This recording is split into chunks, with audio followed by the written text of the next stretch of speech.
Hi, I'm Wendy Zukerman, and you're listening to Science Versus from Gimlet Media. On today's show, we pit facts against fornicators, and we're looking at sex addiction.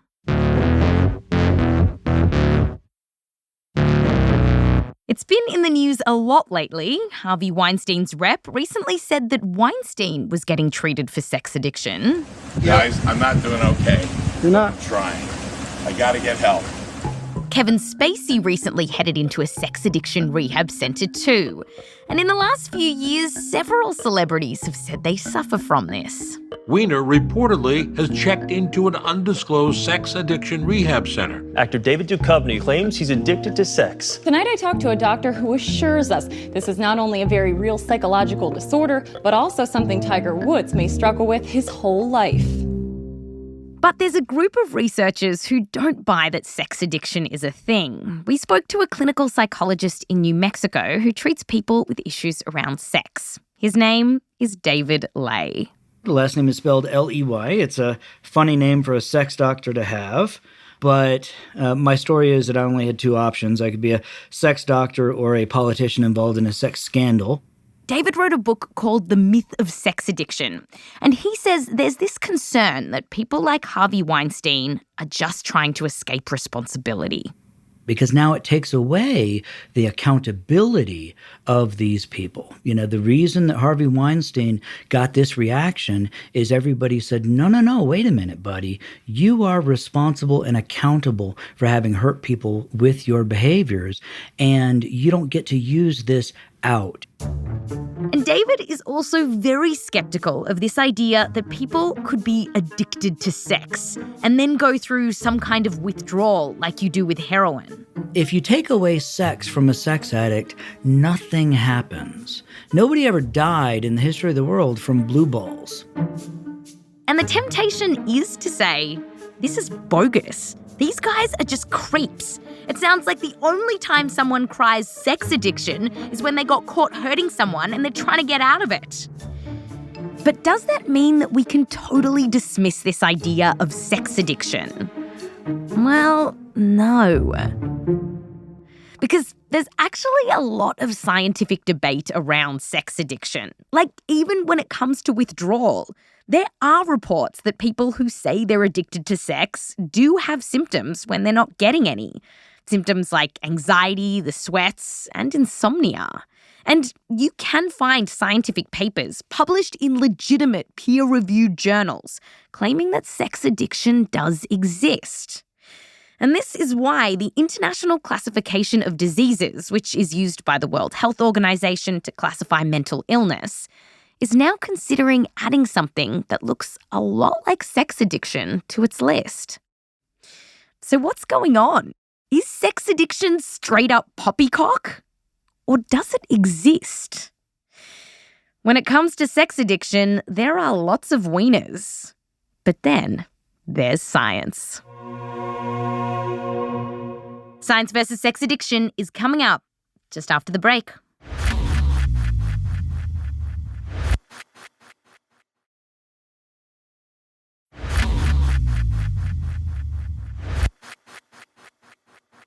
Welcome back. So, sex addiction is all over the news, and at Science Versus, we wanted to know whether it really was a thing. And we found out pretty quickly that away from celebrity land, there are people out there who say they really struggle with controlling their sexual behaviour. Our reporter, Shruti Ravindran, hey Shruti. Hey Wendy. She's been going on a deep dive into sex addiction. Very deep. Right, just to get a firmer grip on the situation. Precisely. And then, but quite seriously, you, as part of your reporting, you met this guy who told you about his very serious battle with sex addiction. That's right. We're calling him Jeff, but that's not his real name. And he invited me to his apartment for a cup of tea. So I'm just making a cup or a first brew of Taiwanese GABA oolong. Really, really nice tea. Good for focus. He has this fancy water kettle that helps him heat up the water so it's just below boiling point. Any hotter and the bitter stuff would get through, he says. Are you very particular about things? I try to seek optimal experiences.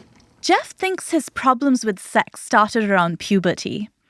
He would get turned on by hardcore porn, the kind that involves ropes and chains and at least one person on all fours, and he was really ashamed of it. As time went on, he started thinking more and more about doing the stuff he was seeing in porn. But he didn't dare ask his girlfriend for what he wanted. Jeff dreamed of going to an escort, but he couldn't bring himself to do it. And then at some point, I broke up with a girlfriend of a long time, and the first thing I did, she went to the airport, I went to see an escort. And I felt horrible afterwards. But he soon got comfortable with the idea and he started going to escorts every now and then. And he was still watching a lot of porn, fantasizing about hardcore stuff and masturbating a lot. But then Jeff said he met someone he really liked. They started dating, moved in together, they got married, and he actually stopped going to escorts. He was trying to stay on the straight and narrow. But soon, he said, his old sexual urges started creeping back up again. What did that look like, where you'd wake up in the morning and then what would happen? Waking up in the morning, going to the bathroom, masturbating, to porn, or to the idea of going to see an escort. He got restless. He worked from home and he would have these large tracts of time in his day that he would fill with more masturbating and fantasizing about going to the escort. I feel like most people can relate to it with food potentially the best. That cycle of like, I'm going to get that donut. I'm not going to get that donut. I really shouldn't get that donut. I really want that donut. Should I get that donut? How can I get that donut? What should I justify to get that donut? And this mind space is hell if it's constant. And even though he says that he didn't want to see an escort, he also says that he just couldn't control himself. I was walking up an avenue and I passed my subway stop. I was like, you know what? I'm going to go. And I could feel this kind of push to just go. And my feet were kind of on an automatic little treadmill. And there was this other part of me that was just like, you know what? If you just let your feet carry you, we'll just do what we need to do in a few minutes. And what he needed to do was go to see an escort. That was a part of sort of automatic behavior. Soon after, Jeff slept with his wife. And things started going off the rails fairly quickly. So you put her at risk, you're saying? Yeah, I mean, having sex with escorts is not safe. Presumably you use protection. I sadly can't say I always did. Well, it only happened once. And that was something that's, I think, the worst part of the screw up, really. I kind of agreed to not use protection. And that was kind of part of an escalation of a high of like, oh, this is something new that I haven't done before. Jeff didn't tell his wife that he'd recently had unprotected sex. And what's messed up about it is that, as Jeff tells it, his wife had actually asked whether they should use protection. Yeah, I said no, because really fundamentally those things were separate parts of my life. And so admitting yes would have been the beginning of admitting what had happened and what had been happening. And soon after that, Jeff came clean to his wife, told her what had been going on. And what she said was pretty surprising.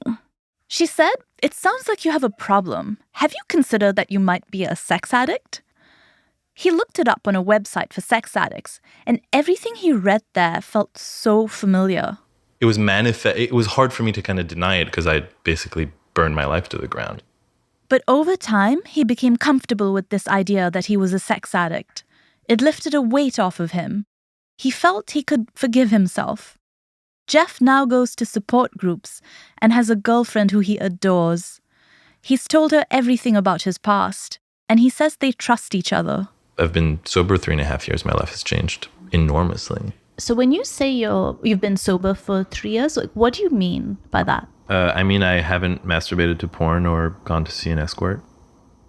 The things that Jeff described sound pretty bad, and having the label of a sex addict really helped him. But do his experiences really add up to an addiction? Like, is Jeff's relationship to sex at all like a heroin addict's relationship to heroin? It might sound a little odd that sex could be addictive like a drug. But in 2013, the American Psychiatric Association, the gatekeepers of what gets to be called an addiction, got together and declared that it's not just substances like drugs that could be addictive. You can be addicted to an activity, they said. But so far, the only activity that they've said there's enough evidence for to call it an addiction is gambling. Still though, the fact that gambling got over the line opened the door for other things to be considered addictive too. Things like internet addiction, eating addictions, and, sex addictions. Shruti headed to Boston to meet a psychologist who's part of the group arguing that sex can be addictive. My name is Dr. Shane Kraus, and I'm the director of the Behavioral Addictions Clinic at the Bedford VA. He was a little nervous to talk to me about sex addiction. Nice for you. Shane is a clinical psychologist and researcher at a veterans hospital just outside Boston. He treats lots of war veterans who suffer from all kinds of addictions, including sex addiction, which is something he says that a lot of his patients struggle with. In fact, when Shane and his team surveyed more than 800 veterans who returned from Iraq and Afghanistan, they found that around 10% of them had some form of sex addiction. I guess I'm trying to understand what the term addiction captures that feels true to the experiences that you see. Well, I think it gets down to the core essence of which is really impaired or lost. So addiction means, right, like to become enslaved, right, to be unbound. And I think that's the framework here, to kind of give yourself or to engage in something over and over, that to lose, to have say, I can't stop this, despite a lot of issues. So Shane says that a lot of his patients feel like they can't control their sexual urges. And this is one of the most important hallmarks of addictive behavior: loss of control. For sex addiction, Shane says that his patients have this insatiable craving for sex or for masturbating. It's like Jeff, who is in a kind of spin cycle with this one thought circling around, telling him he ought to, deserved to, had to visit a sex worker.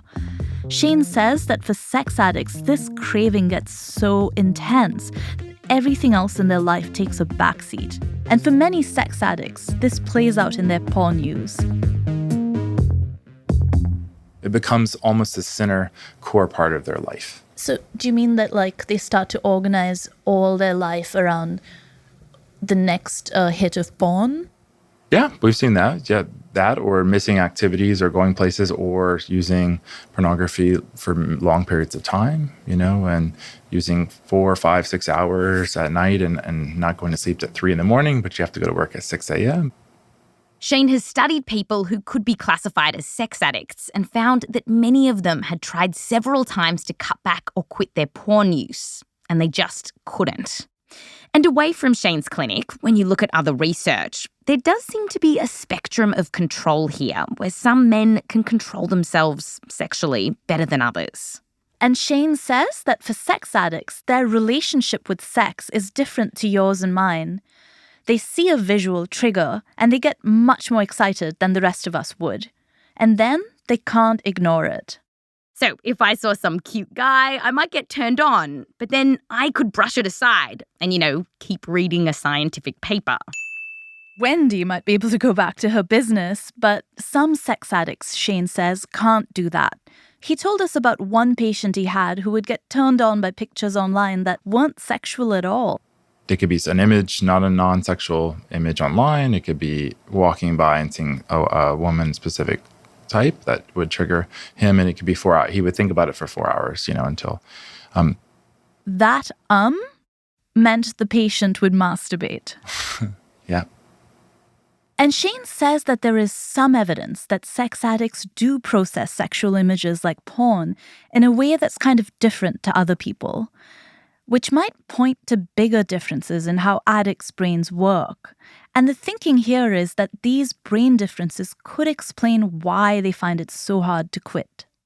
When we looked at the evidence for this, though, it comes from small studies. So for the moment, there's nothing conclusive here.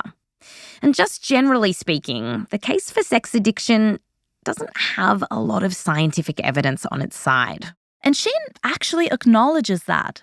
But he says that he's still got a lot of patients coming in with these problems. And surely all the experiences of these veterans should amount to something. Okay, so here's what we know so far. From what Shane tells us, when he talks to some of his patients about their sexual issues, what they describe to him sounds like an addiction. They crave a lot of sex, spend a lot of time thinking about how to control those cravings, and it's just so difficult for them. After the break, we look at this debate from another position. Doggy style! No, we talk to those who think sex addiction is rubbish. Bring them into the laboratory, you put a vibrator on them.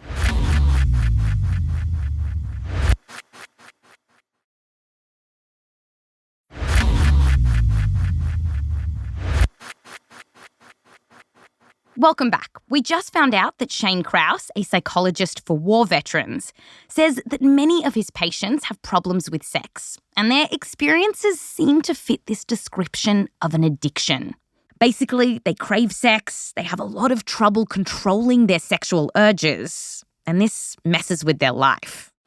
But there's a big scientific debate going on here, and we wanted to get the other position.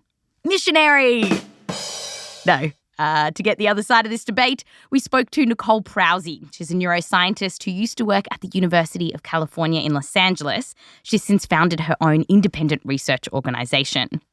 And Nicole has done a bunch of research into sex, including getting women to watch porn and then measuring how wet they get. Yeah, for science. So very first thing, I'm showing older adult women porn and measuring their vaginal response, and I thought that was the coolest thing I'd ever done. And we didn't just interview her because she showed some older ladies a fine time. Our reporter, Shruti Ravindran again. Nicole has written a lot about sex. And the first thing we wanted to know about was this idea that there's some brain chemistry stuff that underpins sex addiction. And the thrust of the idea here is that when you do something that feels good, like gambling or having sex, it can release this chemical called dopamine. And studies have found that in some addictions, like meth and cocaine, something can go wrong with how this chemical works in people's brains. And curiously, studies have found that some people with Parkinson's disease who take this medication that amps up dopamine in their brain end up having these strong sexual urges, and they find it really hard to control them. So could this chemical have anything to do with sex addiction? I do not believe it is possible that someone has a sex addiction just because sex involves reward and dopamine. There are literally thousands of activities and behaviors that involve dopamine. That is everything from watching your favorite movie to playing with puppies to holding a baby. These all involve those systems. And if we start calling all those things addictions, then the word is meaningless. What Nicole is saying here is that, sure, sex releases dopamine. But if you want to make the argument that sex addicts have problems with their dopamine, then you need to do those studies. And by and large, they haven't been done. A group of researchers from Spain recently wrote that there is little empirical evidence on this. Okay, so Nicole saw that there weren't any convincing studies to show her that sex addicts have different brains to regular folk. And then she wanted to test out one of the biggest claims out there about sex addicts. It's this idea that they lose control of their own desires. There are definitely many men and women who, if you directly ask them, do your sexual behaviors feel out of control? Does your viewing of erotica feel out of control? They will answer absolutely yes, it does, and it feels out of control all the time. But at some point, you have to actually test this. And scientists like Nicole have tested whether the claims of sex addicts are true in all kinds of ways. They've strapped this contraption that looks like a swim cap with wires spouting off of it onto people's heads to measure their brain activity while they're watching porn. They've also measured how hard or rigid a guy's penis gets. Which is a bit trickier to measure. So how do you measure that? So rigidity, creatively enough, is measured by an instrument called the Rigiscan. And that device, when it samples every 15 seconds, and it tightens until it feels a certain resistance and then loosens to accommodate the current penis size. Hard-hitting work. And by the way, we know this is in a lab. They're not testing penises in the wild. But if you want to get good data, you have to measure everybody under the same conditions. So the lab is what we've got. So these researchers wanted to find out how well people really could control their sexual urges. In this one study Nicole did, she invited more than 100 people to her lab, and then she got them to watch some porn. It's mostly vanilla porn. There's no BDSM there, no fetishistic activities, and no sex toys. And then Nicole and her team tell each person to react naturally to the films or to control themselves. And she looks to see what happens. So, picture this. They're watching a racy film, and a researcher tells them, don't get turned on, and do get turned on. And Nicole found that people who felt that they were out of control could actually control themselves. It was especially the guys who said they felt out of control that actually were more in control. That is, they reported having better decreases when we asked them to decrease their sexual responses. Wait a sec. So the guys who thought they couldn't stop themselves from getting a stiffy actually could? Yes. To Nicole, the takeaway is that many people seem to be able to control their desires, even if they really think they can't. And this isn't just a thing that happens when people watch porn in a lab.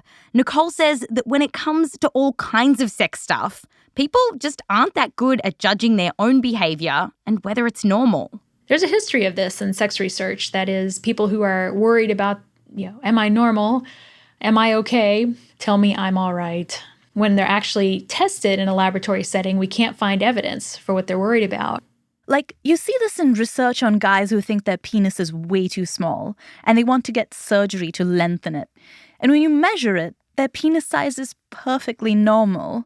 And then when we bring this back to sex addicts, well, researchers did this survey about people's sex lives, and it found that those who considered themselves sex addicts, which was around 170 people, they were getting laid and masturbating about as much as everyone else in that study. Yeah, they thought they were oversexed, but they were just normal. So where does this leave us? If people like Jeff or Shane's patients don't have sex addiction, is there something else that could be going on? We asked Nicole. I think the most likely case is that what people call sex addiction overwhelmingly is high sex drive in people who have a lot of shame around their sexuality. Nicole believes that what could be happening here is that these so-called sex addicts are ashamed of their desires, maybe ashamed of how much sex they want or who they want to have sex with. They think there's something wrong with them, but they're perfectly normal. And this ties into another finding from this huge study on porn watching. Researchers followed thousands of porn watchers over time, and they found that what predicted whether or not they thought they were addicted to porn wasn't how much of the stuff that these guys were watching, but whether they had, quote, moral scruples around pornography, end quote. Nicole says that it's also possible that some people who think they are sex addicts actually have depression or anxiety, and they're using sex as a way out. And Shane, our psychologist who treats war veterans for sex addiction, he acknowledges that other mental illnesses might play a role here. So what it looks like then to Nicole is that this isn't about an addiction, but something else. Shame, depression, anxiety, a fear of not being normal. But the elephant in the room is this. Even if these people are suffering and having a hard time controlling their sexual urges, what if following those urges leads to rape? What do we do with that? Well, for Nicole, it's pretty simple. So when you do something without someone's consent, you have crossed into sexual assault territory. And sexual assaults, that's not what this debate is about. This scientific debate is about whether sex addiction exists. That is, are there really people out there who struggle so much to control their sexual urges that they have a disease? And the thing is, there's just not a lot of evidence here. Scientists are trying to cobble together what there is to see if it fits this model of addiction. And the cupboard is just pretty bare. And that's why when the American Psychiatric Association, the gatekeepers of what gets to be called an addiction or not, came together on this, they said, no, there's not enough evidence that sex addiction or something like it is a thing. Shruti and I sat down in the studio to talk about the research that we've got so far. So now, where do you stand on this? Like, do you think sex addiction is real? Yeah. I don't know. It just seems like a snowflake on a sidewalk. It's appealing. It's sparkling. But, a sharp ray of sunlight and it melts. And I mean, you bring it into the lab and you poke at it and prod at it and measure it with a Rigiscan and it no longer holds. That is the most beautiful way of saying this is bull. Well, it's complicated. So given that there isn't a lot of evidence here, why is there this group of researchers who are fighting for it and who are saying it does exist? I think that, I can't speak for those clinicians, but maybe this is what's happening. They see what their patients go through, their patients are suffering, and then they see the little science that backs this up. And they say, well, that makes sense. It rings true. And not just that, it helps my patient to know that, I'm not a freak, that there's some kind of scientific basis for my experiences. I have two conflicting thoughts on this, and I can't make them work. One is, well, science isn't here to make you feel better. Science is supposed to be leaning towards some objective truth, and if that truth isn't there, or if the evidence isn't there that this condition exists, then science shouldn't just be we'll make you a label to make you feel better. Science isn't there for that. But then on the other hand, I'm well, addiction's really squishy and messy, and medicine is really squishy and messy, and people are. So if you want to give them a label and make them feel better, go right ahead. And I don't know what's the way to think about it. What do you think?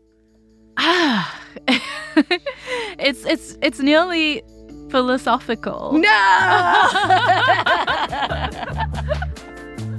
Maybe it's a kin, this is not exactly alike, but it's similar. It's not a twin, it's a cousin. Yeah, it's the hairy cousin. Sex addiction is the hairy cousin to the other real addictions.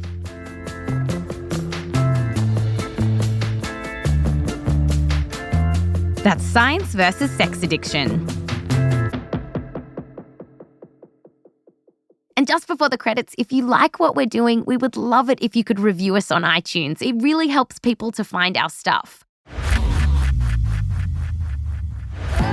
This episode has been produced by Shruti Ravindran with help from me, Wendy Zukerman, along with Rose Rimler, Heather Rogers and Romilla Karnick. Our senior producer is Kaitlyn Sawrey. We're edited by Blythe Terrell. Additional editing help from PJ Vogt. Fact-checking by Michelle Harris. Mix and sound design by Emma Munger. Music written by Bobby Lord. Recording help from Gideon Brower and Hannah Colton. For this episode, we also spoke to Dr. Marc Potenza, Dr.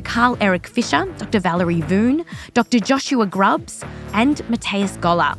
Thank you so much for your help. An extra special thanks to Frank Lopez, Joel Werner, Joseph Lavelle Wilson, and to all the men and women who allowed us to hear their stories in meetings for sex addicts and sexual compulsives in New York. We're off next week doing more reporting, but when we get back, we're looking at nuclear war. How bad could it get? This is grim science. It takes a lot of energy to vaporize a human being. We're a big sack of water. I'm Wendy Zukerman. Back to you next time.